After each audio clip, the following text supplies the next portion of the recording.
Mabilis ang pakikisawsaw lang no, sa isang social media issue na magpapalimot sa'yo no, sa totoong problemang kinaharap mo araw-araw gaya ng pagtaas ng gas na nakakaapekto sa pagtaas ng mga bilihin habang hindi pa rin tumataas yung sahod mo. Hindi na para pag-usapan pa no, itong mga bagay na to na parang wala naman tayong magawa dahil lagi tayong powerless sa government natin at dinedemonyo lagi sa bansang to ang pagpoprotesta ng mga tao. Kaya pag-usapan na lang natin to, no, itong bagay na posibleng makapagpabago ng buhay natin, no, yung issue ni Bea Bores sa Fusion Alley mga pre. So nitong nakaraan, no, pinuri at binash si Bea Bores dahil sa kanyang video sa Fusion Alley kung saan nagbigay siya ng onting reviews, honest reviews sa mga food stall doon. Kung saan sa video makikita natin na meron talaga siyang mga nagustuhan at meron ding hindi.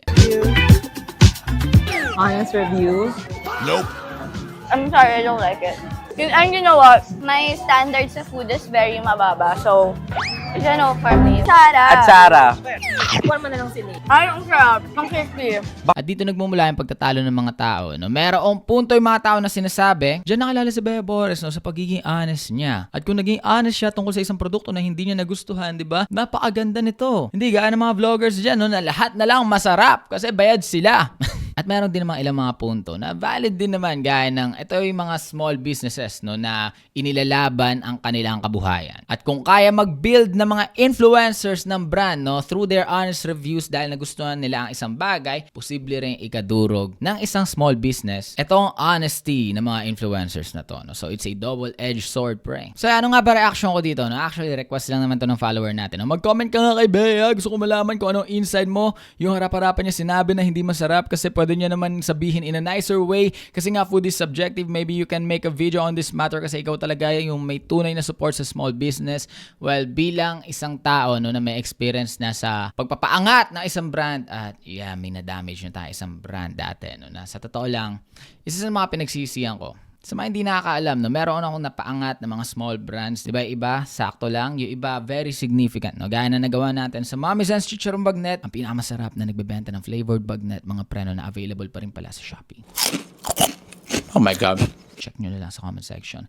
At doon sa Feralde, mga pre, isang small business lang dati noon nagbakasakali magpapromote sa akin sa halagang 1,500 pesos. Tapos pumayag ako kasi gusto ko lang ng libreng pabango. Tapos nagustuhan ko talaga. At ngayon, isa na sila sa pinakilang local brand ng fragrances, mga pre. Available din sa Shopee, nasa comment section din. Wala, mga sponsors natin yan, pre. Pero yun nga, to ay mga small brands lang dati na umusbong dahil sa kapangyarihan ng impluensya, mga pre. At sa realization na to, mga pre, no, na hindi lang tayo basta umo-opinion pag meron na tayong significant na followers sa social media. Kasi kaya nga tayo tinatawag na influencers, diba? Meron din talaga tayong influence, mga pre. At kailangan nating i-take yun na consideration sa tuwing magiging honest tayo kasi hindi lang basta to honesty. Kung kaya natin mag-build up ng ibang tao, kaya din natin dumurog. At minsan ang criticism, it can build you up, diba? Pwede kang i-build ng kritisismo, especially when done privately. Kasi kunwari, hindi mo talaga nagustuhan yung produkto ng isang tao, hindi mo nagustuhan yung serbisyo ng isang business. Pwede mo sila i-approach, hindi ko nagustuhan to, baka pwedeng improve natin to. Hindi ko nagustuhan yung lasa, may problema dyan. Masyadong maalat yung puko ng inang tinapa mo. Ba pwede natin ayusin yan. So yeah, pwede ka i-build up ng honesty, no? And at the same time, pag yung honesty mo, may katumbas na following, diba? May mga taong naniniwala na sa'yo agad. At merong kang dalang impluensya. Itong honesty mo, imbis na maging constructive criticism siya, no? Na pwede ika-improve na isang tao, pwede siyang maging bomba na maging dahilan, no? Para hindi na makabangon ng isang business at isa siyang nakakatakot na kapangyarihan, mga pre. Kaya ako ang ginagawa kong step, no? Lagi ako may disclaimer sa mga brand na nire-represent ako, pre. Bali, disclaimer lang sir, sa mga ganitong video ang ginagawa ko sa usually, pag hindi ko talaga trip, hindi ko talaga siya pinopromote, hindi ko na ina-upload.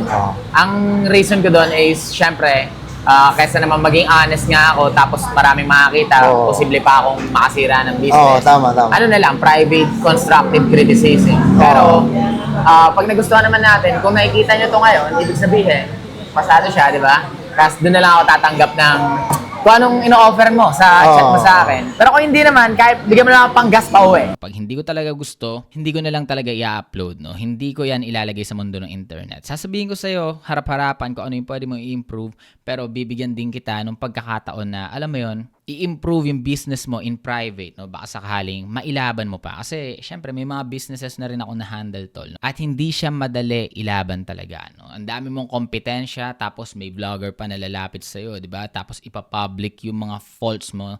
na imbis na pwede mo improve sana privately, na broadcast na sa mundo yung bad review, ngayon pwede ka nang iwasan. So, yeah, isa siya sa mga nakakatakot na realidad ng ganitong bagay. Hindi sa pinipigilan ko maging honest si Bea Bores, no, sa mga reactions niya sa videos niya na pag hindi niya nagugustuhan, pekein niya yung reaction niya or cut niya to, no. Still, buhay niya to, pero kailangan niya lang din maging aware sa kapangyarihan na meron siya and maybe pwede niya i-adjust yung approach niya, no, on giving negative reviews, diba? Pero at the end of the day, buhay niya pa rin yan at ikaw, may buhay ka rin, di ba? Ang magandang gawin mo rin dito, lalo na sa mga ganitong subjective na usapin, di ba? Itong mga usaping pagkain. Malay mo yung hindi goods kay Bea Bores, goods pala sa'yo. Yun din yung i-take nyo into consideration. Kasi hindi naman food expert to si Bea Bores sa pagkaalam ko, hindi naman siya gaya ni Gordon Ramsay, di ba? Isa lang siyang food enthusiast, pre. Mahilig lang siya kumain base sa nakikita ko dito sa videos niya. At tao lang din to, no? Sadyang may kapangyarihan lang dahil may huge following siya, pre. At yun na yung video ko dito mga tol. Lang kwenta, no? Sheesh.